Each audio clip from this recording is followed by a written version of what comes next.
شيخ، سألت قبل الفاصل عن نشر التشيع، يعني هل يحق للشيعة أنهم يأتون ويحاولون نشر التشيع في بلاد السنة والعكس صحيح؟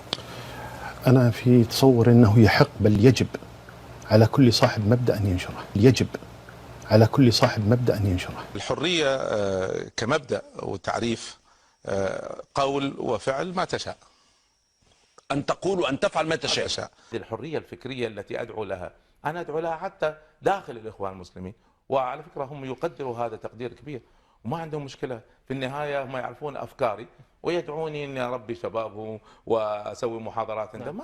يعني الحرية الفكرية هي التي تسقل الشباب. المنع، قبل شوية قلت لي عن عباد الشيطان، أنا سألت السؤال وأسأله للجمهور الكريم. الآن لو أخذنا عباد الشيطان وقمعناهم ماذا سيحدث؟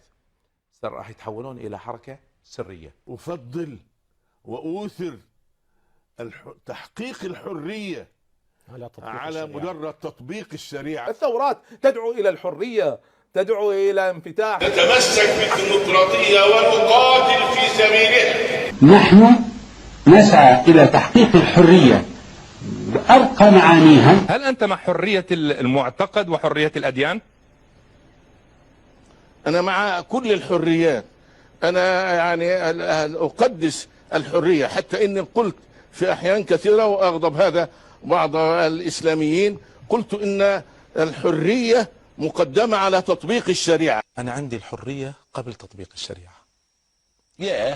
أنا عندي الحرية مبدأ مقدس، وعندي الحرية قبل تطبيق الشريعة. من يريد أن يشرب فليشرب. يا كذبة، اتقوا الله في المسلمين، دمرتم الأمة وخالفتم بين قلوب أبنائها وصيرتموها إلى الحزبية البغيضة سياسية ودينية.